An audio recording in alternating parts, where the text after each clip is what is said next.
Ukraine की जंग को 37 दिन बीत चुके हैं। अब कीव की बजाय रूस की फौज का ज्यादा ध्यान यूक्रेन के पूर्वी छोर पर है।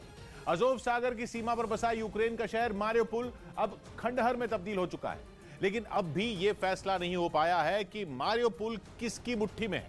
अब मारियोपोल में रूस की सेना के साथ खड़े हो गए हैं रमजान कादिरोव और उनके चेचन लड़ाके। मारियोपोल के बाहर के इलाकों में तबाही मचाने वाले इन लड़ाकों ने अब शहर के बीचों बीच भी हमले किए, और इसके लिए चेचन लड़ाकों की एक टुकड़ी ने रॉकेट लॉन्चर से ताबड़तोड़ रॉकेट दागे।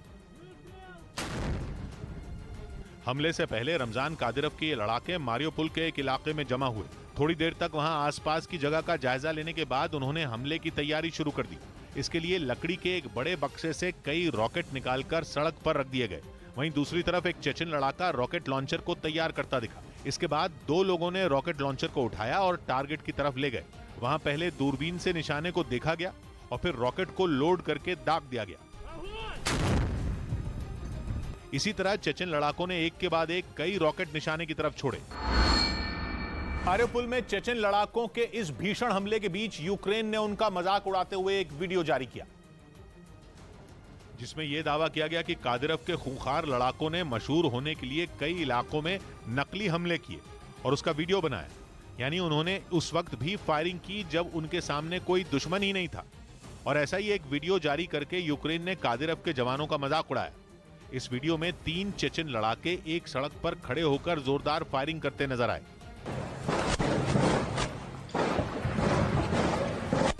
जिस तरफ उन्होंने फायरिंग की वहां कई खंबे नजर आए, जिनमें एक पर ट्रैफिक लाइट लगी दिखाई दी। यूक्रेन ने इसी का जिक्र किया और मजाक उड़ाया कि कादिरोव के लड़ाकों ने ट्रैफिक लाइट को निशाना बनाया। यूक्रेन ने यह दावा भी किया कि चेचन लड़ाकों की ऐसी दिखावे की फायरिंग का ही नतीजा था कि वहां से न तो किसी के मौत की खबर आई और न ही कोई घायल हुआ। वहीं यूक्रेन ने भले ही चेचन लड़ाकों का मजाक उड़ाया हो, लेकिन वहां के एक अधिकारी की तरफ से जारी किए गए वीडियो ने उनके हमलों से मची तबाही को दिखाया। और ये वीडियो रूसी सैनिकों और कादिरोव के लड़ाकों के हमले की गवाह रही एक लड़की ने बनाया, जिसमें उसने अपने घर के हर हिस्से को दिखाया। रूसी मिसाइलों के हमले ने उसके घर को काफी नुकसान पहुंचाया। खिड़कियों और दरवाजों के टुकड़े कमरों में गिरे नजर आए। पूरे घर में चकनाचूर हुए शीशे बिखरे दिखाई दिए। वीडियो बनाने वाली लड़की ने घर से बाहर के हालात भी दिखाए। वहां कई इमारतों में आग की लपटें उठती हुई नजर आईं। बताया गया कि हमले में उस लड़की के पिता समेत 2 लोग बुरी तरह जख्मी हो गए। उधर मारियोपोल में यूक्रेन के नेशनल गार्ड यूनिट के कई सैनिकों को रूस ने मिसाइल से हमला कर मार गिराने का दावा किया। रूसी सेना ने इन्हें तब निशाना बनाया जब वो लोग वहां से भागने की कोशिश में जुटे थे और जान बचाने के लिए शहर की एक इमारत में छिपे हुए थे। तभी रूस की सेना ने उस इमारत को ही मिसाइल से उड़ा दिया। इसका एक वीडियो भी जारी किया गया, जिसमें मिसाइल हमले के बाद वो इमारत मलबे के ढेर में तब्दील होती दिखाई दी। हमला होते ही वहां धुएं का गुबार उठता दिखा। रूस की सेना ने जिन लोगों को हवाई हमला कर उड़ाया वो यूक्रेन की special force unit Azov regiment के सैनिक थे। ये रेजिमेंट यूक्रेन की सेना का नेशनल गार्ड यूनिट है, जिसमें शामिल ये जवान मारियोपोल शहर को रूस की सेना से बचाने के लिए कई दिनों से वहां जंग लड़ रहे थे। वहीं रूस समर्थित विद्रोहियों ने मारियोपोल शहर के पास यूक्रेन के एक मी-8 हेलीकॉप्टर को हवा में ढेर करने का दावा किया।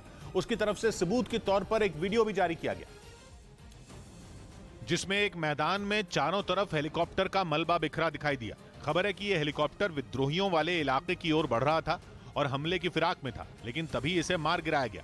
निशाना इतना सटीक था कि हेलीकॉप्टर के कई टुकड़े हो गए। विद्रोहियों ने आधुनिक मिसाइल सिस्टम का इस्तेमाल कर हेलीकॉप्टर को गिराने का दावा किया। सामने आई तस्वीरों में कुछ सैनिकों के शव पड़े नजर आए। यही नहीं, हथियार और गोलियों के बॉक्स भी पड़े दिखाई दिए। बताया गया कि जिस समय हेलीकॉप्टर को निशाना बनाया गया उसमें यूक्रेन के 17 सैनिक सवार थे, जिसमें 15 की तो तुरंत मौत हो गई, जबकि 2 गंभीर रूप से घायल हो गए। इस बीच यूक्रेन में जारी युद्ध के बीच रूस के बेलग्रद शहर में बड़ा हवाई हमला हो गया, जिसे पश्चिमी देशों ने पुतिन की नई चाल करार दिया।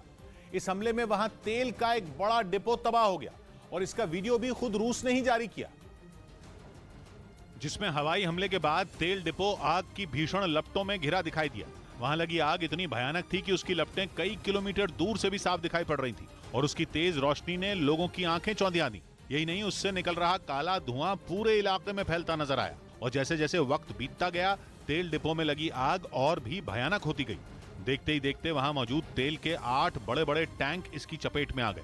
इसके बाद तो पूरा तेल डिपो किसी ज्वालामुखी की तरह धधकता नजर आया।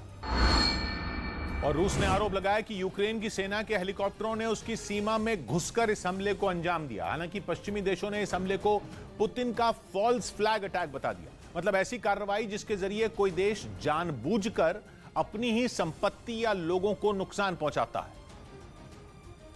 क्योंकि पिछले हफ्ते ही रूस से निकाले जा चुके एक राजनेता इलिया पनामरोफ ने दावा किया था कि पुतिन यूक्रेन में जारी जंग को सही ठहराने के लिए अपने ही शहरों में हमले की साजिश रच रहे हैं। यही नहीं, यह भी दावा किया गया था कि पुतिन इन हमलों की जिम्मेदारी अपनी खुफिया एजेंसी एफएसबी को सौंप सकते हैं, जिसके लिए वजह बताई गई थी यूक्रेन में जारी जंग को सही ठहराना। और बेलग्रेद में हुए हमले के बाद यह दावा सही साबित होता भी दिखा, क्योंकि यूक्रेन पर इस हमले का आरोप लगाते हुए रूस ने उसके साथ चल रही शांति वार्ता से वॉकआउट की धमकी दे डाली, जिसके बाद पुतिन के इस षड्यंत्र को लेकर पश्चिमी देशों का शक और गहरा गया, क्योंकि बेलग्रेद शहर में तेल डिपो पर हुए हमले में 2 हेलीकॉप्टरों का इस्तेमाल किया गया, जिन्हें लेकर दावा है कि ठीक इसी तरह के हेलीकॉप्टर रूस की सेना यूक्रेन में इस्तेमाल कर रही है। यही नहीं, 3 दिन पहले भी रूस ने यूक्रेन पर बेलग्रेद शहर में एक हथियार डिपो पर मिसाइल से हमला करने का आरोप लगाया था, जबकि बाद में पता चला कि हथियार डिपो में धमाका मिसाइल गिरने से नहीं बल्कि किसी और वजह से हुआ था।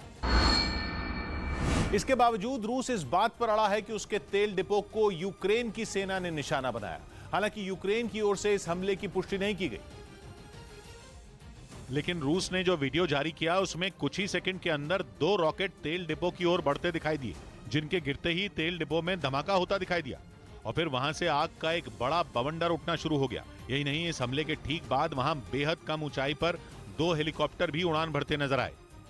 हालांकि बेलग्रेद में हुए हमले में किसका हाथ है ये अब तक साफ नहीं है और पश्चिमी मीडिया इसे पुतिन की खुद की साजिश बता रही है, लेकिन यूक्रेन के विदेश मंत्री ने नहीं इस हमले की जिम्मेदारी ली है और नहीं इस हमले से इनकार किया है। रूस का आरोप है कि यूक्रेन की सेना के इन हेलीकॉप्टरों ने अंधेरे में रूस की सीमा में करीब 40 किलोमीटर अंदर घुसकर हवाई हमले को अंजाम दिया, जिसकी वजह से वहां मौजूद तेल डिपो में भड़की आग उजाला होने के बाद भी धधकती रही, जिसकी जानकारी मिलने पर फायर ब्रिगेड की बड़ी टीम आग बुझाने पहुंच गई, जिसने वहां लगी भीषण आग पर काबू पाने की कोशिश शुरू कर दी। पाइपों की मदद से आग के ऊपर पानी की बौछारें छोड़ी गईं। कई दमकल कर्मी एक साथ मिलकर तेल डिपो में लगी आग बुझाने में जुट गए, लेकिन टैंकों में तेल भरा होने की वजह से आग बुझने की बजाय और बढ़ती गई, जिसे देखकर दमकल कर्मियों के भी हाथ पांव फूल गए। कई घंटों तक वहां आग को बुझाने की कोशिश जारी रही, लेकिन तेल डिपो से आग की ऊंची ऊंची लपटें उठती रहीं। वहीं यूक्रेन में जारी जंग के बीच उसके पड़ोसी देश रोमानिया में नेटो ने युद्ध का अभ्यास किया। रूस और यूक्रेन के बीच छिड़ी लड़ाई को 1 महीने से ज्यादा का वक्त बीत चुका है, लेकिन इसके खत्म होने में कोई आसार नहीं दिख रहे। ऐसे में नेटो ने रोमानिया के कॉन्स्टेंसा प्रांत में अपनी ताकत का प्रदर्शन किया, जिसके लिए उसके कुछ लड़ाकू विमानों ने कॉन्स्टेंसा के एक एयरबेस से उड़ान भरी और आसमान में अपनी ताकत दिखाने के बाद जमीन पर लौट आए। सामने आई तस्वीरों में साफ दिखा कि तय समय के मुताबिक सभी लड़ाकू विमानों ने रनवे से एक-एक कर उड़ान भरी। आसमान में अपनी ताकत दिखाने के बाद वो एयरबेस की तरफ मुड़ गए। वापस आने के बाद उन विमानों की तकनीकी रूप से जांच की गई।